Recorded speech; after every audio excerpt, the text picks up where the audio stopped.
خدا کے دشمن بنے ہوئے ہو بھائی. مان لو اس خدا نے اور پھر دیکھو کہہ رہے ہیں کہ مٹی سے بنایا. قرآن کبھی کہتا ہے مٹی سے بنایا, کبھی کہتا ہے پانی سے بنایا. تو کہہ رہے ہیں قرآن کی آیتیں آپس میں ٹکرا رہی ہیں. قرآن ہی پڑھ لیا ہوتا تو آپ کو پتہ چل جاتا. قرآن کہہ رہے ہیں سورہ حج کے پہلا رکوع, یا ایھا الناس ان کنتم فی ریب من البعث, اے لوگو اگر تمہیں یقین نہیں آتا نا میں مٹی کو دوبارہ کیسے انسان بناؤں گا, فإنا خلقناکم من تراب, سب سے پہلے ہم نے تمہیں مٹی سے بنایا, ثم من نطفہ, پھر اس مٹی کو نطفے میں تبدیل کر کے پھر نطفے سے بنایا, ثم من مضغہ, پھر اس نطفے کو ہم نے من علقہ خون میں تبدیل کیا, ثم من مضغہ پھر گوشت میں تبدیل کیا. تو قرآن کہیں کہتا ہے خون سے بنایا, قرآن کہیں کہتا ہے گوشت کے لوتھڑے سے بنایا, قرآن کہیں کہتا ہے مٹی سے بنایا. قرآن ان تمام اعتراضات کا ایک آیت میں جواب دے دیتا ہے کہ یہ ترتیب وار بنائے ہم نے. لیکن قرآن اصل میں جو اب بتانا چاہ رہا ہے, ملحد وہاں سے ایسے نظریں چرا کے بھاگتے ہیں اور ایسے نابینا بن جاتے ہیں جیسے کبوتر بلی کو دیکھ کے آنکھیں بند کر لیتا ہے. قرآن کہہ رہا ہے یہ سارے پروسیس ایوولوشن کا نتیجہ نہیں ہو سکتے. اتنا زبردست فطرت اپنے آپ کو مینٹین نہیں کر سکتی کہ پہلے مٹی سے منی کا قطرہ بن رہا ہے, پھر اس منی ماں کے رحم میں جا رہی ہے, وہ گوشت میں, وہ خون میں تبدیل, پھر خون گوشت میں تبدیل, پھر گوشت, اور یہ ساری ایسے کوئی ایسا نہیں کہ لوتھڑا باہر آ جائے. جب تک ماں کے پیٹ میں خوبصورت انسان تیار نہیں ہو جاتا, انتہائی بدبودار ہوتا ہے, جب تک وہ تیار نہیں ہوتا انتہائی خوبصورت بن کے باہر نکلتا ہے, اور ادھر نکلتے ہی ماں کی چھاتیوں کے اندر خدا دودھ پیدا کر دیتا ہے. اے لوگوں اگر تمہیں شک ہے خدا تمہیں مٹی میں جانے کے بعد دوبارہ کیسے زندہ کرے گا, اللہ فرماتے ہیں اپنے ماضی کی طرف دیکھو, جو اس طرح سے 9 مہینے کے اندر اتنے پروسیس سے گزار کے انسان بنا سکتا ہے ایک پانی کو, وہ اس مٹی میں جان ڈال کے تمہیں دوبارہ بھی انسان بنا سکتا ہے. تو سوال میرا کیا تھا اور جواب گھما دی. اور نیچے لوگوں کے کمنٹس ہیں, ہاں تان کے رکھو ان مولویوں کو, کھینچ کے رکھو, اس طرح کی نا کمنٹس ہوتے ہیں لوگوں کے کہ یہ لوگوں کو مذہب کے نام پہ الو بنا رہے ہیں. مذہب نے جتنا مولویوں کو جکڑا ہے نا اتنا آپ لوگوں کو نہیں جکڑا. تھوڑی دیر کے لیے اللہ نہ کرے, اللہ نہ کرے ہم تصور کر لیں مذہب کی چادر اتار کے پھینک دیں ہم, تو ہمارے لیے بھی عیاشی کے دروازے کھلے ہوئے ہیں جیسے آپ کے لیے کھلے ہوئے ہیں. عیاشی عیاشی پھر تو جو چاہے کرو بھائی. لوگ یہ تانا دیتے ہیں کہ ان مولویوں کی عزت مذہب کی وجہ سے ہو رہی ہے, اس لیے یہ مذہب کی طرف لوگوں کو لاتے ہیں. مذہب سے ہٹیں گے ظاہر ہے جو لوگ ہاتھ پاؤں چوم رہے ہیں, عزت دے رہے ہیں, وہ ختم ہو جائے گی نا. ہدیے ملتے ہیں لوگوں کی طرف سے, نذرانے ملتے ہیں, ان دعویٰ ہے یہ, فرض کر لو ہدیے نذرانے بھی مل رہے ہیں, آپ بھی اپنے بچوں کو پھر مولوی بنا دو نا. ہمارے سابق صدر کو چاہیے کہ وہ اپنے بچے کو مدرسے میں داخل کر دیں, اس میں عیاشی کیا ہے, بولتے کیوں نہیں, اس میں زیادہ عیاشی ہونی چاہیے نا. پھر وہی مثال ہے, لوگ مجھے کہتے ہیں 4 شادیوں میں عیاشی, میں کہتا ہوں پھر کروا لو, ہمارے سابق صدر سے بولو آپ کر لو 4 شادیاں. عیاشی کا تو کس کو شوق نہیں ہوتا, دنیا کے ہر عیاش آدمی کو چاہیے 4 کر لے, وہ کہتا ہے نہیں نا نا نا نا نا, اس میں عیاشی, بولتے کیوں نہیں ہے. تو آپ ایسی عیاشی کا لیبل ہماری طرف لگا رہے ہو جو عیاشی آپ خود کرنے کے لیے تیار نہیں ہو. آپ کہہ رہے ہو نا کہ نبی صلی اللہ علیہ وسلم نقل کفر نباشت, 9 بیویاں رکھ کے معاذ اللہ نقل کفر عیاشی کی ہے, تو آپ 4 رکھ کے عیاشی کر لو. آپ تو بیوی بنانے کے لیے تیار نہیں ہوتے, آپ گرل فرینڈ پہ گزارا کرتے ہو, کیونکہ آپ کو پتا ہے کہ اسلام نے جب 4 کی اجازت دی ہے تو مرد کے ذمے اتنے خرچے ڈال دیے ہیں کہ مرد یہ کہتا ہے میں اس پوری ڈیٹیل کے ساتھ, اس نان نفقہ اٹھانے کے ساتھ میں 4 کرنے کا ارادہ نہیں کرتا, وہ نہیں اس عیاشی پہ آتا. اکثر یہ کام مذہبی لوگ کرتے ہیں, عیاش لوگ, شراب کباب والے یہ کام نہیں کرتے. اور رہا مسئلہ کہ علماء کی گاڑیوں کو دیکھتے ہیں لوگ, لینڈ کروزر میں گھوم رہے ہیں, علماء کے ماضی کو دیکھو. ہم جب مدرسے میں گئے نا, پہلا سال تھا ہمارا, تو عربی کی ایک کتاب ہم پڑھ رہے تھے, اس میں ایک بڑی زبردست بات لکھی. ہم بڑے علماء کو دیکھتے تھے, بڑی گاڑیاں, بڑے, اور ہم اپنی حالت دیکھتے تھے ہمارا, تو ہم نے کہا یار ہم تو پتہ نہیں فیوچر کچھ کھانے کو ملے گا کہ بھی نہیں ملے گا, کیونکہ سارے علماء کے ساتھ ایسا تھوڑی ہوتا ہے. تو ہمارے استاذ نے بتایا کہ جو علماء کے فیوچر کو دیکھ کے زندگی گزارے گا نا, وہ ناکام ہوگا. وہ کیا ہوگا, ان علماء کا, یعنی وہ گمراہ ہو جائے گا. ان علماء کا ماضی دیکھا کرو کہ انہوں نے ماضی کیسے گزارا ہے. تو جاؤ مدرسوں میں جا کے دیکھ لو, آپ بھی دیکھ لو, ہم آپ کو دکھا دیں گے کیسا ہوتا ہے.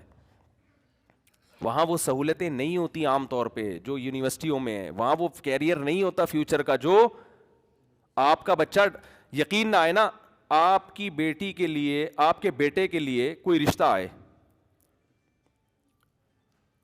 آپ بتاؤ کہ ہمارا بیٹا مدرسے میں پڑھ رہا ہے, آئی بات سمجھ میں؟ 100 رشتے آئیں گے, 1% چانس ہوگا کوئی ہاں کر دے, 100 میں سے 1% چانس. جب آپ نے بتایا نا ہمارا بیٹا کیا کرتا ہے, بولو مدرسے کے دوسرے سال میں, ابھی 6 سال اس کے باقی ہیں, یا 4 سال باقی ہیں, یا آخری سال ہے, دور حدیث کر رہا ہے, پتلی گلی سے نکلیں گے وہ.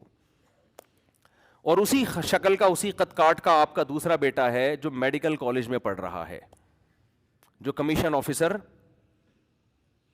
بن رہا ہے, یعنی آرمی جوائن کر رہا ہے.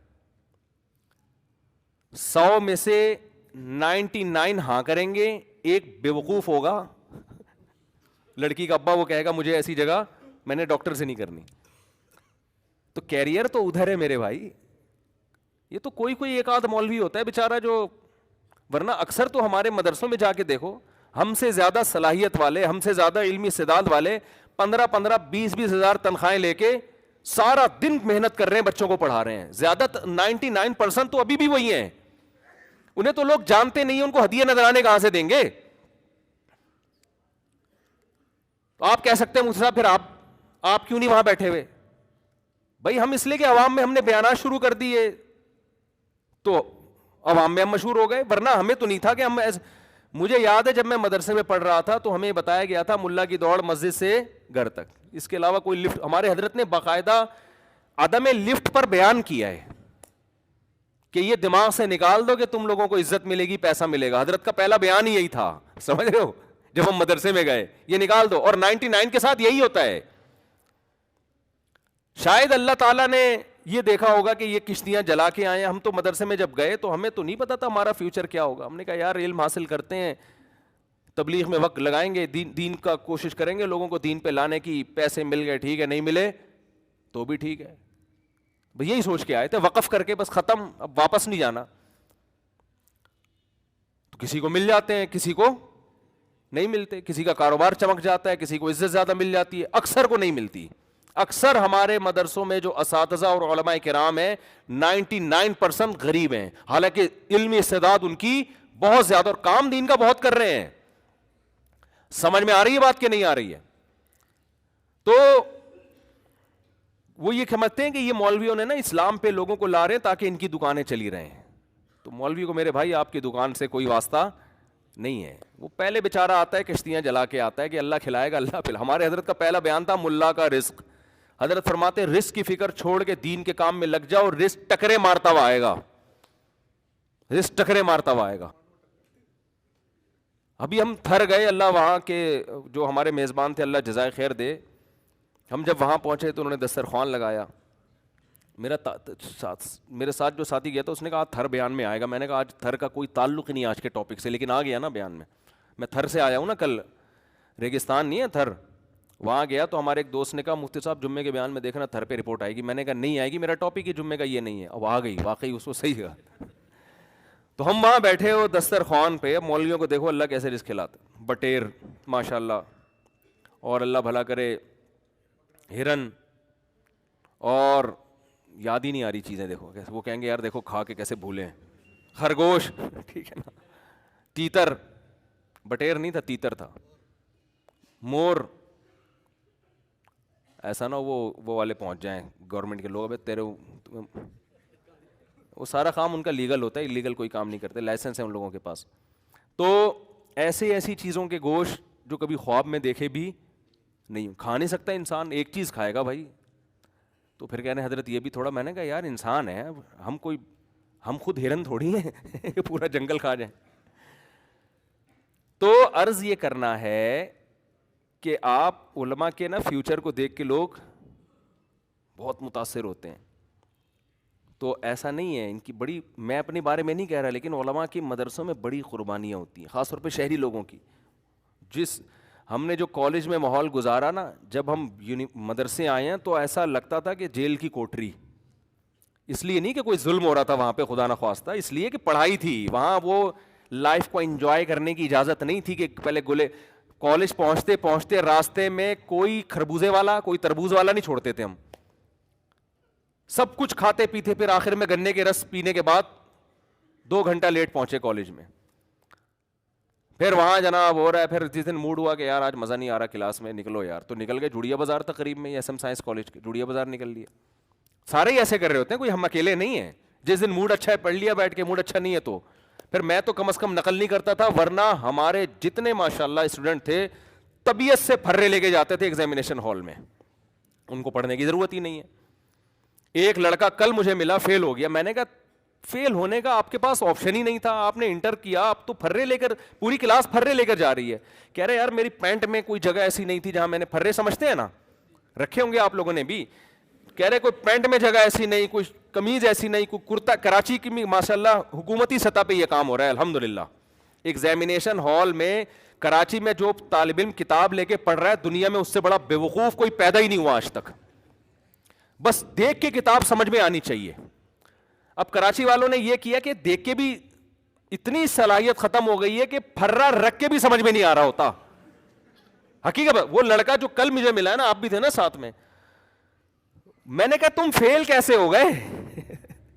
کہہ رہے کتابیں لے کے بھی گیا میں امتحان گاہ میں, پھرے بھی تھے, سب کچھ تھا. ٹیچر نے باہر نکل کے بیٹھ گیا, ٹیچر نے کہا بھائی شور نہیں مچانا, جس نے جو کرنا ہے کر لے, یہاں بیٹھ کے نا پیپر حل کرے, شور نہیں, آواز نہیں آنی چاہیے. اتنے الحمدللہ ابھی آداب ہیں کہ شور نہیں ہونا چاہیے, چپ کر کے نقل بھی کرنی ہے, چپ, شور نہیں آئے. کہہ رہے وہ کرسی باہر ڈال کے بیٹھ گئے ایگزامینر. تو کہہ رہے ہم نے دبا گئے, چھاپ رہے, پھر بھی فیل ہو گیا. اتنا بھی نہیں پتا کہ یہ سوال آپ سے محمد بن قاسم کے بارے میں پوچھا ہے کہ وہ سندھ میں کم داخل ہوئے, پھرے میں لکھا ہے محمد بن قاسم صبح چائے پیتے تھے. یعنی اتنی صلاحیت بھی نہیں ہے کہ یار جو سوال پوچھا جا رہا ہے یہ پھرا اسی کا ہے یا کسی اور چیز کا ہے. بس جو نکالا شاید یہی اس کا جواب ہے, وہی چھاپ کے آ گئے. یہ کام تو ملحد نے نہیں کیا یار. تو یہ ہے اٹ از کالڈ کراچی. یہاں سے سائنسدان پیدا ہوں گے عظیم. بس ختم کر رہا ہوں میں. یہاں سے کون پیدا ہوگا؟ یہ مولویوں کا قصور نہیں ہے. آج ہر ملبہ مولویوں پہ گرایا جا رہا ہے. مذہب ہے جو سائنسی ترقی میں رکاوٹ بن رہا ہے. میں مذہبی گھرانے کا تھا الحمدللہ, اس لیے میں نقل نہیں کرتا تھا. مجھے ٹیچروں نے کتابیں, جب میں سیکنڈ ایئر میں تھا ٹیچر نے خود کتاب لا کے دی, بولا 50 روپے دے دو. میں نے کہا 1 روپیہ بھی نہیں دوں گا اور یہ لے کے جاؤ یہاں سے, اس لیے کہ میرے والد نے منع کیا ہوا تھا, بیٹا گناہ ملتا ہے, قیامت کے دن سزا ملتی ہے. اور اگر میں نقل کرتا تو مذہب کو چھوڑ کے کرتا میں. تو یہ جو آپ کے ملک میں ترقی نہیں ہو رہی, یہ مذہب کا اس سے تعلق نہیں ہے, یہ آپ کے اپنا یہ لبرل لوگ ہیں جو یہ برباد کیا ہوا ہے انہوں نے ہمارا معاشرہ. اور ہر وہ چیز بھی کہہ رہی ہیں, دیکھو پاکستان ایک اسلامک کنٹری ہے لیکن اس میں کرپشن دیکھو کتنی ہے. اسلامک کنٹری نام کا ہے, اگر حقیقت میں ہوتا تو کرپشن نہ ہوتی. اسلام سے زیادہ مجرم کے لیے سخت, اسلام چور کا ہاتھ کاٹنے کا حکم دیتا ہے. دنیا میں ہے کوئی ایسا مذہب؟ اتنی چوری کرنے سے, اللہ کا مال چوری کیا مخلوق کا, اللہ کو اپنے بندوں کا, ہیومن رائٹس کا اتنا خیال ہے. دیکھو نماز قضا کر دو, ہاتھ کاٹنے کا حکم نہیں ہے. اللہ نے کہا توبہ کر کے مجھے مناؤ, کیونکہ ہیومن رائٹ سے اس کا تعلق نہیں ہے. اس کا تعلق کس سے ہے؟ خدا کے حق سے ہے. اللہ نے کہا مجھے مناؤ, توبہ کرو, بہت بڑا جرم کیا, آخرت میں سزا ملے گی, دنیا میں نہیں. توبہ کرو میرے سامنے. حج آپ نے نہیں کیا, فرض ہے, کوئی سزا ہے اسلام میں؟ کتنا بڑا حکم ہے نا اللہ کا. اللہ نے دھمکیاں دی ہیں, میں اس سے بے پرواہ ہوں, آخرت میں سزا ملے گی, دنیا میں نہیں.